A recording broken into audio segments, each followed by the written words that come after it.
my question is around expanding more into the love that I am.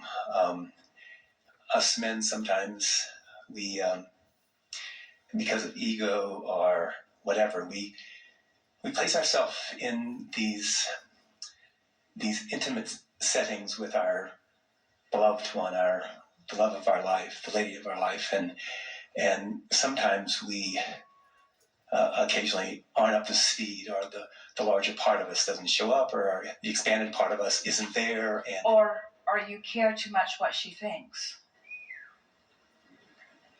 Maybe. And in the process of that, train yourself away from your own guidance, and thus it's the cycle. You care what someone else thinks, who can't feed you with resource of source, and in the process deprive yourself of the true resources, and then in your feeling of not enoughness, it begins to break down. Well, and my question was around, I mean, is it a mental thing? Is it a physical thing? Is it a worthy thing? What? It's a mental focus thing, and it's a practice thing.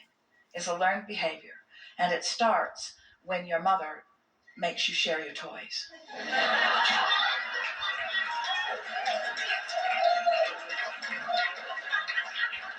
I'm still sharing my toys. Well, there's a difference between sharing your toys and being made to share your toys. Oh. Of course you want to share your toys. You want to share your clarity, you want to share your upliftment, you want to share your money, you want to share your lunch, you want to share your beautiful world, you want to share because it's who you are, and because you're unlimited, and you want everyone to feel as wonderful as you feel. But when you are not feeling that, then, and someone says that you should share in order to make them feel better, then it gets out of whack. Clear, isn't it? Yes. Along a different line, but on the same thing, we use, as human beings, we use about 10% of our brains. And how does that fit in with us being in alignment or not being in alignment, being fully expressed as who we are, that sort of thing? Well, who told you that? In other words, how are they measuring such a thing? Are they serious? They don't know what part of your brain's doing what part of what. In other words, they're just guessing at most of it.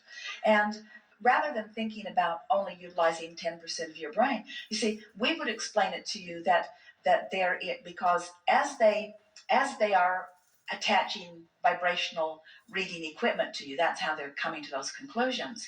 They're not factoring in the vortex part of you. And unless you are in alignment, if they were to put equipment on Esther when she's receiving Abraham, they would be amazed at the percentage of her brain that is being activated through this high energy frequency transmission. In other words, do you realize what's going on? And if they were to put the equipment on you as you're listening, as you found resonance with it, the same thing would be true of all of you. Right. And so what that measurement really is about is alignment or not. And so we're not really out of agreement with what many of them are saying, because most people are walking around not very much tuned into who they are. You know that when you think about the highs that you've had today.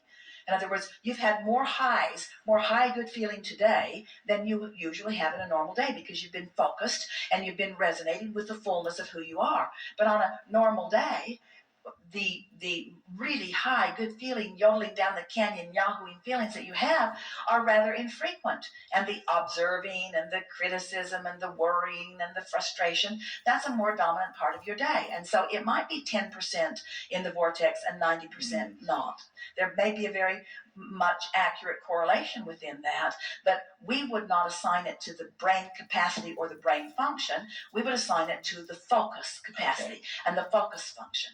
And it is our promise to you that when you take it out of the conversation of thought and put it into the conversation of emotion, it's like sneaking in the back door in all of this. Even though thought comes first and emotion follows, It's always that way. In other words, you focus and the emotion follows. If your intention is to find an emotion that feels good, usually it will lead you to a thought that supports the emotion that you're reaching for. So it's a very helpful thing. That's why some of you have enjoyed this emotional scale that we've talked about.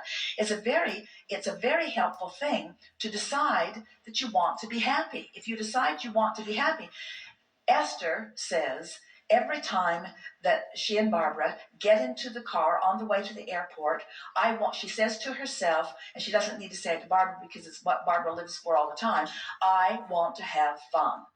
I want to have fun. Well, when fun is your intention, and once you do it and have it and feel it and find it, then it's easy to keep it going. That's the thing about this vibrational world in which you live. Momentum is about just keeping it going, and keeping it going is about focusing. And keeping it going is about focusing on fun, focusing on fun, focusing on fun, even if I have to remember every fun thing that's ever happened, or even I have to focus on the last fun thing that happened. Focusing on fun will bring more fun and more things that are in the vibrational range of that which you call fun, like clarity and upliftment and cleverness and flexibility. In other words, there are a lot of vibrations that are in the vicinity of what you mean when you say fun. But lack of focus is fun, odd, fun, don't like that so much. And it's the back and forthness that kills the momentum of something. I come from a large family. There's 8 of us kids, and I annoy my family with being happy. I mean, I do. And I don't know what to do with that. Well, what you do about it is make peace with it, because in some ways we think that that's an assumption that is not accurate. In other words, they might be in a different vibrational place, but you're not always in the vortex place either. And so everyone is sort of the same in that you're in and out and in and out and in and out. But when you come to a conclusion, when you put a blanket statement over an entire family, and you come to the conclusion that you annoy them with your fun, that's an out of the vortex statement. Yeah. Where if you make peace with where they are, and then you just have fun at their expense. No, that's something very wrong. When you acknowledge where they are, and you're not, you see, it wouldn't annoy you that your fun annoyed them if you weren't looking to them for some sort of approval that they're not giving you because they're annoyed at your fun. Yes. Isn't that a mouthful? And wasn't it brilliant? Yeah, it didn't feel real good, but it was brilliant. Well, it's wonderful to figure things out, and how much fun it is when, or how rewarding it is, how satisfying it is, how aligning it is when you really get to that place where what you're reaching for is the emotion, not the approval of your family. Right. So you're having fun whether they do or not. It's a really fun thing, and you've seen it many, many times where you're the one having fun.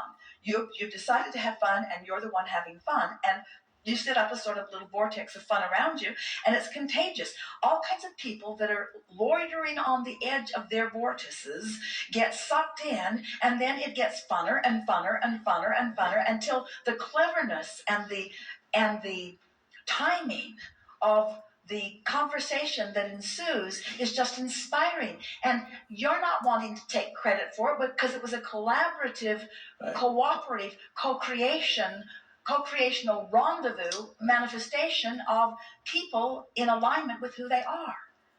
So next time you're having fun and they're not, and you notice that they're not, stop and say, I just let my attention to them put a damper on my fun.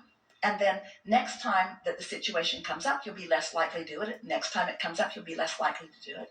And so before long, you will find yourself this chronically aligned person